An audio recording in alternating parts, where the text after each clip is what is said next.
I hope everyone is having a good year. Please enjoy this impromptu episode that I recorded in my car with my sister Lois and good friend Hillard.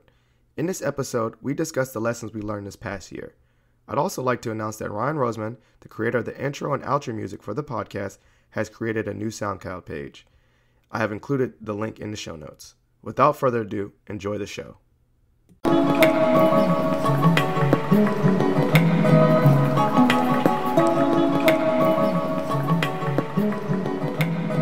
Welcome to Positive Philter with your host, Philip Wilkerson, a podcast that focuses on friends, family, health, and career with a little self-help around the way. Please join me in this journey for self-improvement, and I hope that what I have to share will make you a better person, thus making the world a better place.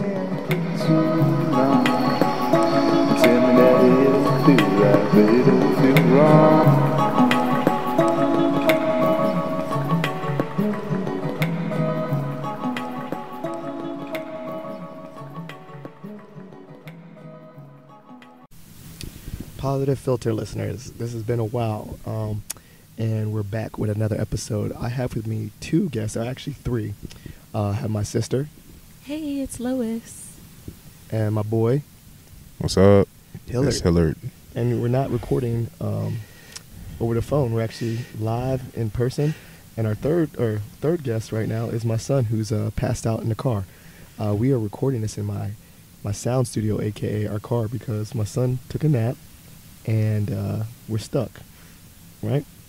Yep. So we thought that since it is almost nearing the end of 2017, we would do a little episode, a recap of our year. We've had multiple things go on this year, and I made a list of a couple things I've learned this year, and we can just go from there. And feel free, I have my guests, feel free to add their personal stories. I mean, I made this list, but if they feel like there's any other things they want to add to this list, feel free. But we're just going to go from there. So this year was a big year. Any major announcements for anybody? New job this year. New job. Yeah, I switched jobs, and so I got a raise with switching jobs. I got a raise too. And coincidentally, I got a new job, so we all got new jobs. It means either we're really good at our jobs, or people somewhere else. Or people don't like us at our last job. Yeah, people don't like us at our last job. No, but this is all positive change. So let's talk about where the new job. So I got a new job at George Mason University, which I'm really excited about. I work for Yelp. And I changed schools, so I went from West Middle School to Middleton Middle School. That's all in Idaho. Oh, so yeah. Yeah. If you didn't know from our previous episodes, my friend Hillard is the sole black man in Idaho. But he graced us with his return home to Virginia, where we are recording this episode. How is Idaho? It's horrible. It's horrible. I'm only there because of my daughter. And that's a good reason. That's a good reason to be there. And Maddie's a beautiful little girl. And you agree, Bennett? Bennett agrees. Like literally, y'all, he's really knocked out. So we all three experienced some new changes in our work. So I think we'll just go through this this list of things I put down. If you have any personal stories, go ahead and feel free to share. So I said, don't take your close ones for granted. Don't push others away.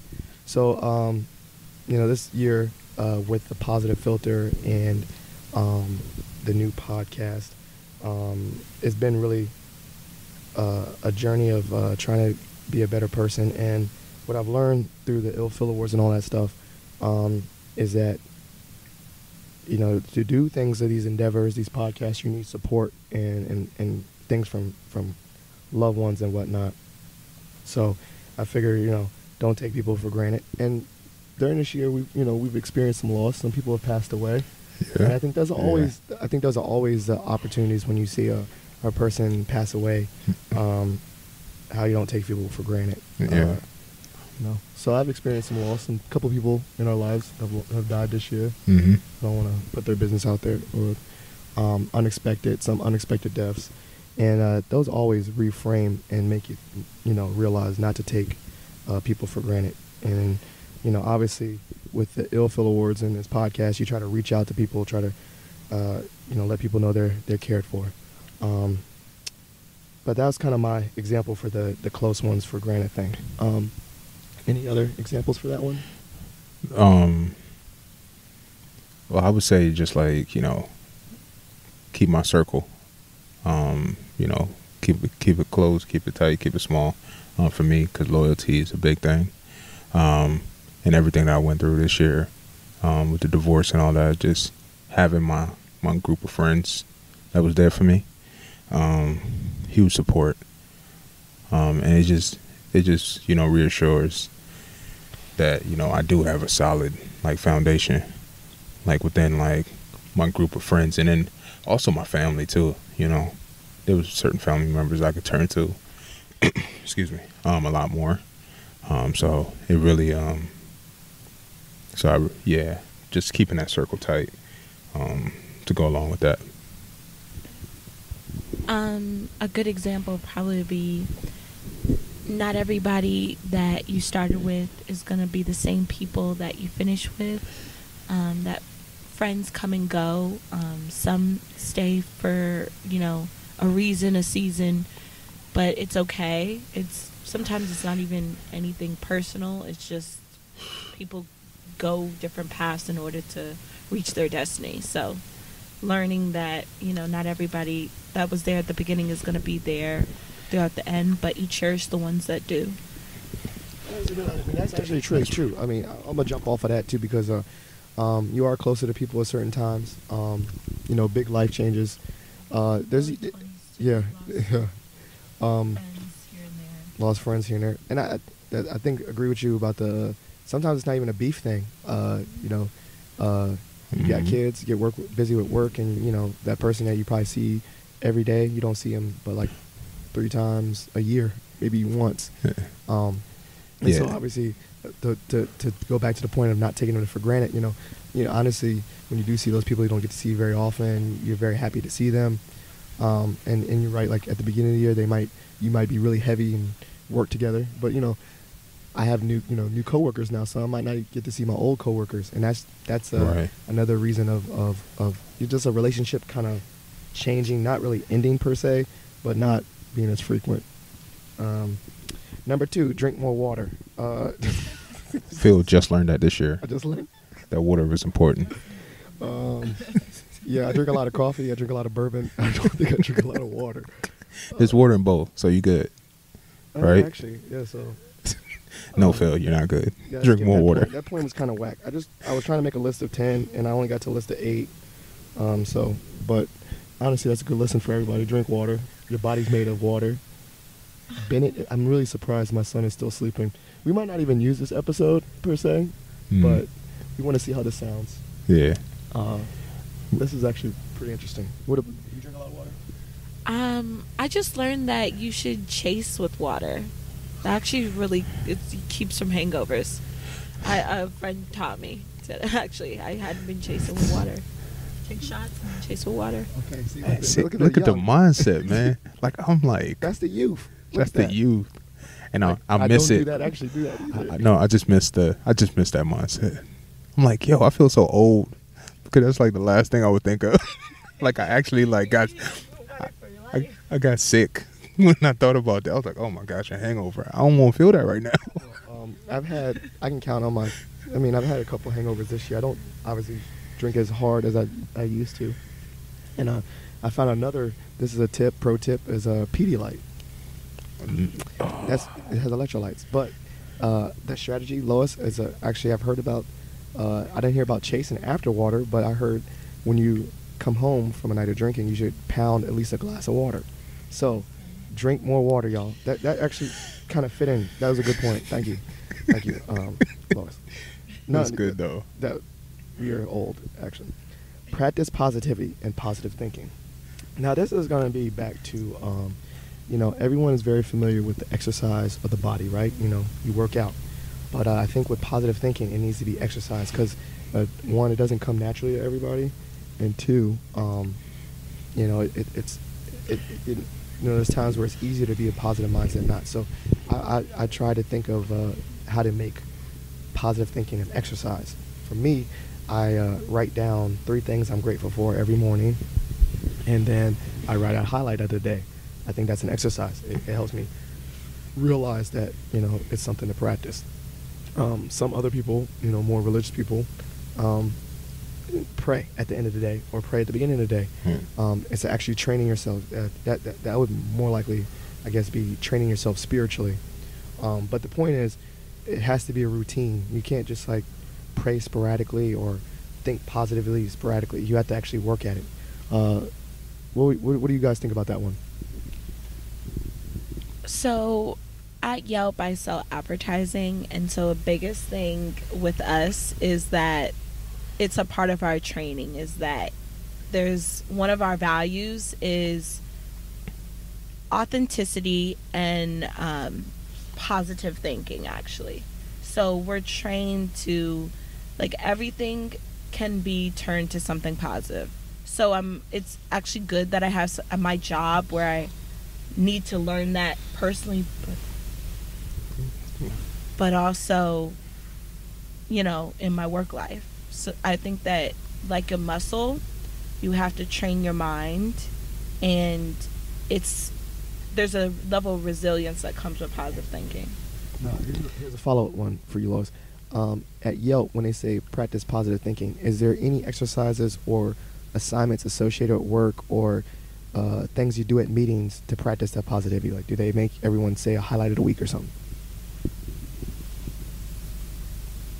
Not a highlight of a week, but we have this thing where we put something on a post-it. So it's either, so say we need to sell 10K. You write 10K on the post-it and you will hit that because you're telling your mind that by the end of this week I'll have 10K. We also do this thing where, similar to you, 3 things good that happened that day. Because with sales, it's up and down, it's hard, sometimes you have no control, but the only thing you can control, which I'm realizing at all in life, is your mind. So no matter what happens, this has to be resilient. This has to always think of something positive. And I think they hold that really important. Yeah. What about you, Hillard? I think too often, like, we're conditioned to focus on the negative and highlight the negative so much in our lives, like, you know, that we forget about the positive things that we're doing, the people that we're impacting, you know, through words, through smile, through, you know, just the check-ins and just the small things. And then also just, you know, we don't give ourselves, you know, that encouragement and just staying positive. Like, we gripe so much about, you know, finances and other things that come with just growing up, and, you know, and I mean, I do that too. But like you said, like, it can just wear you down, and you do have to work on that mindset, and you do got to work to change it. And so for me, what I do is pray, and I read my Bible every day. And the days where I'm like running behind or something and I don't do it, like, I feel different. I recognize that I feel different. You know what I mean? So it's like you said, you got to do it. You got to practice it every day. You got to condition yourself, and it's just like working out. You know, you got to put the time in, and you do start to see the results. But just being positive, being more positive is, you know, I think, like, especially in this day and time right now, how negative things are, you know, how just horrible, like, society is. Like, it's great for us to focus on being positive. Okay, that's good. I was just telling you to put the mic closer. Oh, okay. Because I think hopefully pick up some things. Oh, I mean, I think both y'all shared some good examples. I kind of froze there because I tried to think of something to say, and then I just looked at Bennett. That he's still asleep, and I'm amazed that he's still asleep during this episode. Maybe we can cut that gap out. Next one. Organize your time. It's limited. Make reminders. So we're all very busy people, right? And I realized that before the end of the day, sometimes my day flies by, and I feel like I didn't get anything done. So I try to be organized with my time and try to figure out them things to do. And so one of the things I do on my phone is actually make reminders. I make reminders to, check in with people. I make reminders to, like, even as simple as walk the dog, because things are really crazy. Do you guys find ways to organize your time, or you just kind of go through the day willy-nilly, more free-spirited? So what do y'all do for that? I tend to kind of just roll with it, but that's not a good thing. I need to be a lot more organized. Like, that's something that I learned that I need to be, and now I just need to start doing it. And it's just me being kind of lazy with it. But at work, I'm definitely a lot more organized, because if I'm not, then I'm not going to be consistent with the kids. Like, I'm not going to follow up when I know I need to follow up. So I'm a lot more organized at work. But in my personal life, I tend to, slack off a little bit. And I got to start being a lot more consistent in that aspect. But so that's something that, you brought up. And, I know, like, me and some of the guys, like, we give you crap about it, because you always send out, like, Google Calendar, like, reminders and all them stuff. But, like, that's something that I need to start implementing, because you do have to be organized, man, especially if you want to maximize your time and be more efficient with where you're putting your time, so yeah, that's true. I actually do send Google invites to even just hang out, so for social events. For social events. I do it for work, and then now I do it for my real life. And so there will actually be times where I say, go to Redskin game or something like that, and I send that out, like, to remind myself to actually go to something enjoyable. Mm-hmm. So I don't know. I found like the more and more I implement strategies, the less panic I am. It gives me a little bit of sense of control of my time. Yeah. I've noticed, too, that I usually go with the flow, and I need to learn. Well, I think we all have that problem. Like, I need to learn that, like you said, time is precious. Like, I used to be like, oh, I don't have time to go to the gym. Then I started going, and then I all of a sudden had that time to go to the gym. So It's like, sometimes you just got to do it, and then you make time. You can make time for it if you actively try. And I think, yeah, those are great things. And I think the same thing where if you block out times or schedule things routinely, then it becomes part of your thing to do. And that helps me. That's why I do the Google stuff. All right, so believe in non-zero days. So this is, both of you guys, have you heard of the concept of non-zero days? No, you got to explain it. Good. So I'm about to educate y'all guys, right? So here it goes. I'm ready to be hip. You're about to have it. So if you think of life every day on a binary system, binary 1 and 0, right? Yeah. 1 means you did something, 0 means nothing, right? Absolute nothing. Mm-hmm.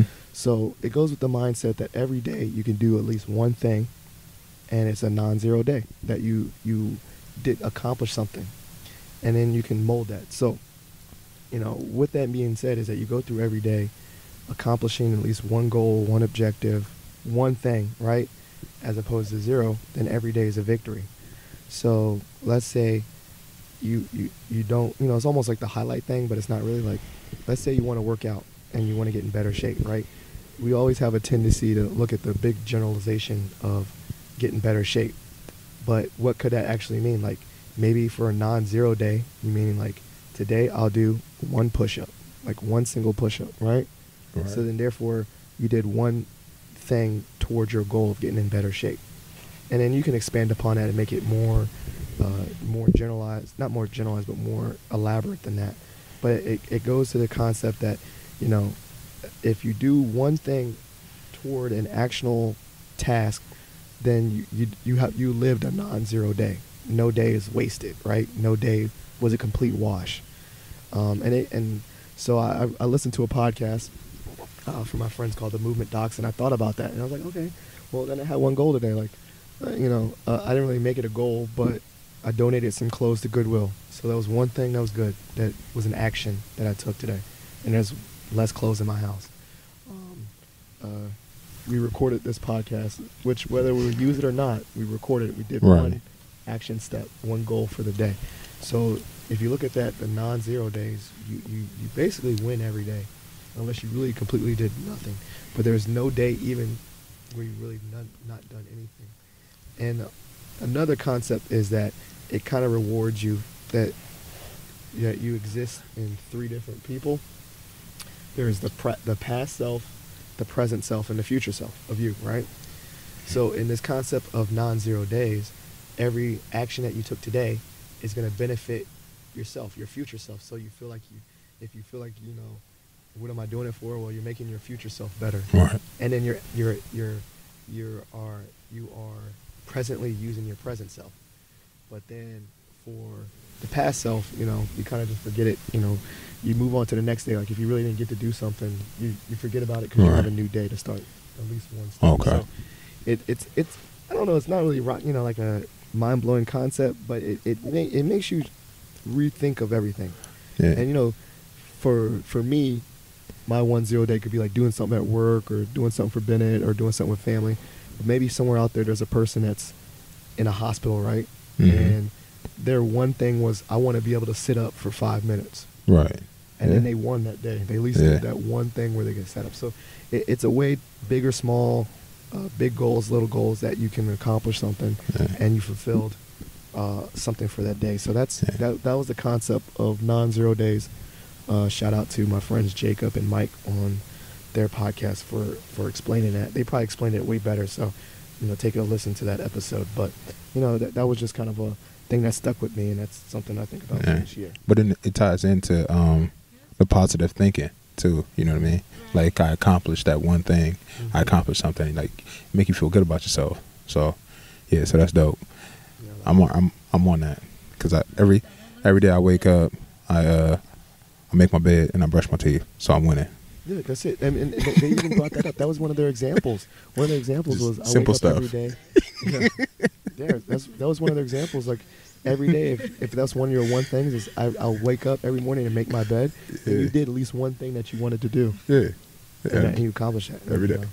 So there you go. Shout out. And if you wash yourself, I'm gonna admit that I'm a funky boy because I don't take a shower every day, but I do make my bed. So. We all have our different one of the days. I probably should take a shower every day to mine. But, please. For everyone. For everyone. Mostly Maggie. I know she'll really appreciate it. My sister said I should do a Google invite for my shower. Invite myself to that now. Just a reminder. Next one, be humble. I'm on number 6. I didn't really keep count, but be humble.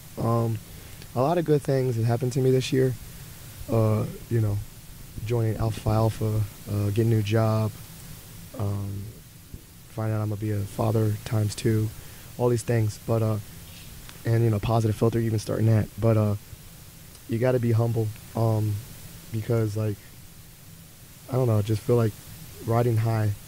On these things, that good things happen. There's always going to be obstacles and new things. So you feel untouchable and things like that.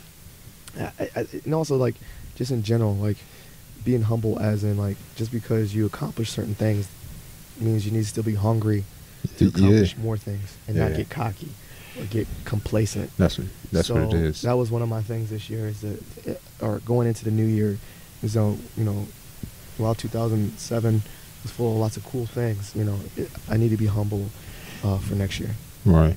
And it keeps that edge, man. The edge that you need to keep progressing and keep pushing forward. You never get to that point where oh man, I accomplished everything. There's nothing else for me to do. You always man, I accomplished this and I'm proud of myself. But I can lose it just as quick as I gained it, or even quicker. So therefore, I need to appreciate it, but I also need to keep grinding, keep pushing forward. So. They say, don't ride too high, don't ride too low. And I think that humbleness comes with that. Whereas you should celebrate your accomplishments, but like they were saying, you're always working towards, achieving more, doing more for others. Yeah, there's just a level of balance that comes with humility. Dang, we're dropping bombs here. So I know, right? this might be fire. She It might not. giving all the knowledge, Yeah.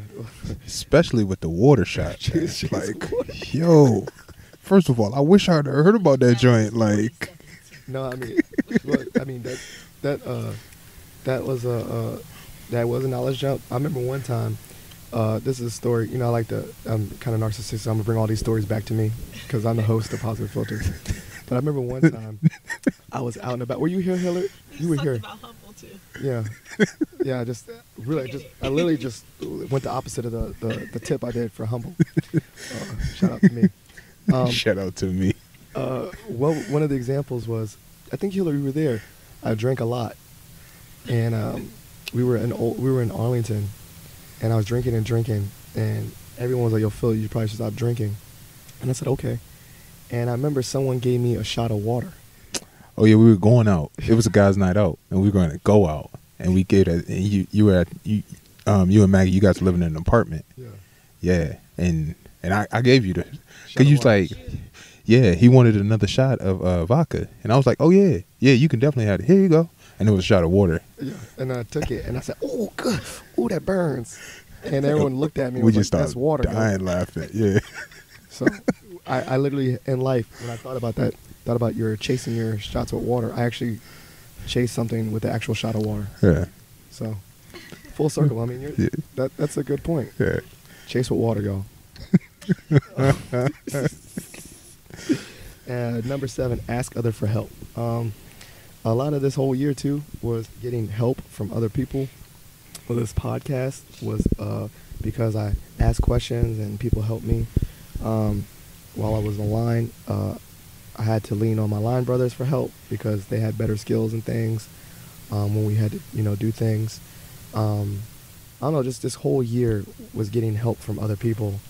I definitely have not done a lot of these things, the podcast, joining a fraternity, making a baby. Obviously, none of these things were things I did by myself. Shout out to Maggie. It takes 2 to make a baby, right? And so, like, this whole year was collaboration, asking others for help, working with other people. And that's the thing that I want to continue into the new year. Like right now, I had to go to record this episode. I'm recording it with people and asking for help. And my sister came over and helped me with Bennett, while I try to get some things done around the house. So it's always about asking other people for help. Yeah. So that was a big lesson. I think that's a lesson that, that it's not just for this year, for every year, it's asking for help. Yeah, I tell kids all the time when I speak to them, all the time I tell them, I'm like, look, man, like, you're gonna need help. Like, you can't accomplish anything on your own. Like, even if you're going down the wrong path, like, you need help to get there. Like, you can't go, you can be good or bad or whatever, but you need help. Like, everyone is assisted in their life to end up wherever they end up. You know what I mean? So like, asking for help, like, you can't be too proud to ask for help especially when you really need it. Everyone needs help. Everyone needs support. Everyone needs love or should have love. So, yeah, like, definitely, like, yeah, I learned that one too, because there were times where pride kicked in a lot of situations for me. And so, like, asking for help was tough, but, thank God I got good people around me, so it made it a lot easier. And sometimes I ain't even ask for the help. They just gave it to me, without me asking, because they recognized it. So, shout out to my narcissistic friend, Philip. Yeah, holla at you. Thank you. There you go. I brought it right back to you, just because I knew that's what you wanted. Back to me. Thank you. Lois. She only give this back to you. No, I'm kidding. Yeah, I agree. Asking for help. I think that we all talk about the success we've had this year. I know that this year knocked me down a lot, and I think that comes with asking for help. That there's a level of, like, humility, and we talked about being humble, that I can't do it. Sometimes I don't know, I don't know where to go. I don't know what to do, and you have to reach out sometimes to people, and that could be the best thing for you. I got a couple more, and then we'll just wrap it up. I got my last one. Revisit goals and plans, adapt and adjust. So, every year I do actually make a list of the things I want to get done this year. I don't have my piece of paper now. And there's things I get done, there's things I don't. And sometimes they roll over to the next year, sometimes they don't, I don't know. One of them was get, what was it? I'm trying to write it out. See, I'm so bad I have it written down. One was to get at least 300 followers on YouTube or something. But I didn't hit that goal because I stopped doing YouTube videos. I started working on the podcast. Right. So I only had 160 or so. Right, yeah. And so what can I do to revisit it? Do I need to bump up my YouTube or just scratch that goal off completely? Maybe YouTube is not the lane I want to go to. Maybe this podcast. So, I upload the episodes of this podcast to YouTube, but no one, the main people that listen to this podcast don't look it on YouTube. They listen to it via the actual podcast app stuff. Right. So does that mean that, I didn't hit that goal this year, so maybe I need to scratch it off or try a different one?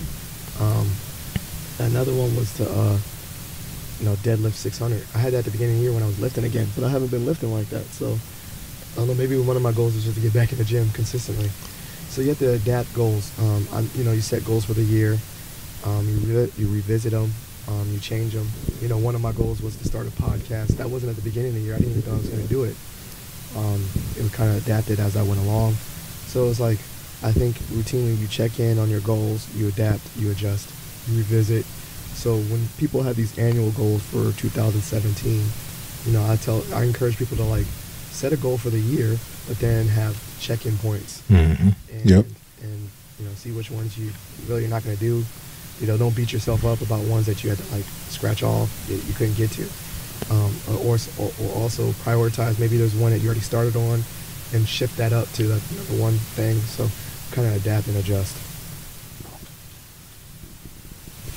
I remember somebody was telling me it takes 21 days to make something a habit. So if a yearly goal seems like too much, every 21 days try something, you know what I mean? Because 21 days to make something a habit. So I believe in that. I think a goal for me, I remember me and a friend at the beginning of 2017 said we were going to do more of what we, is our dream.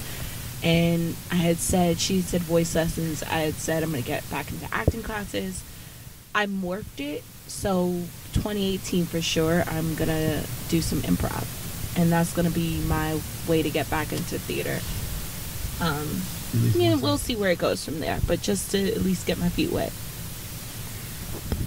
So in my memo section, on my phone, I have 2017 goals. And while it's personal, I won't share really all of them or any of them, but you have it written down. I have it written down. The reason I have it written down, again, I'm gonna bring it back to Phil, shout out to me. because he was the one that told me to do it. So I did, and I remember I shared it with you, and it's funny. I went back and I revisited them different times throughout the year. To make sure I was still on point. And some of them I hit. Matter of fact, I'll share one. It was applied to a new school district to get a job to make more money. And so, and that happened, and so there's other stuff, but I revisited it, and some of them I didn't hit, and it's okay. It's I'll try to, maybe I'll put them on for 2018, maybe I'll scratch them. But like you said though, I'm not gonna get down on myself because I didn't hit a goal. Either I revise it, going from acting to improv, which I think improv is dope. It's just way more dope because you got to really think on your feet and just go. Yeah. And so but it's just you modify it and then you make the changes and you go. So we'll see. The star of the show. Hi, Bennett. He's back asleep. So that was actually a good time to wrap it up. My son took a good nap, actually, surprisingly. And now we're back home in the car. We record this episode, and he's waking up slowly, which we did record a whole episode, and we didn't wake him up, so I'm not a terrible father. Back to me again. Shout out to me. But this episode, whether we keep it or not, we would just share it with ourselves. But we tried something new today. No, we're sharing this with the world. They need to hear this. Need to hear these lessons. They need to hear these. Oh, and look, he's not even. You want to say hello, Bennett? No. He's on my face. All right. Well, listen and subscribe to Positive Philter. Thank you for listening to our lessons. I'm gonna put these lessons in the show notes because I really didn't keep them in order. Thank you to my guest, my sister.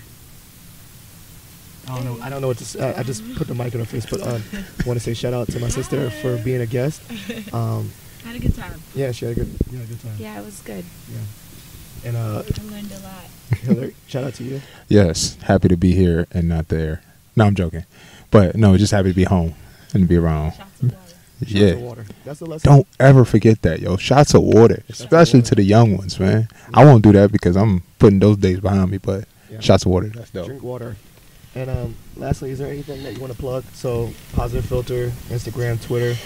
You got a following Instagram? Mary Stell B, follow me. Yeah, follow my sister on Instagram. No, thank you. You already know, like, I'm anti-social and all that stuff. So if you want to reach Hillard for questions, go to me. Back to me again. Shout out to me. Shout out to Phil. Shout out to I'm really joking, y'all. It's been a great year, man. It's been a good year, and I hope everyone hits their goals. Growing year. Bennett, you're a big brother next year. You excited? No, he's just waking up. And this is it. So thank you, and see ya. And keep on listening to Positive Philter. Thank you for listening to Positive Philter, a podcast that focuses on family, friends, career, with a little self-help along the way. If you enjoyed this podcast, please share it with your family and friends, and like the Facebook page, Spreading Positivity of Movement. Thanks for listening.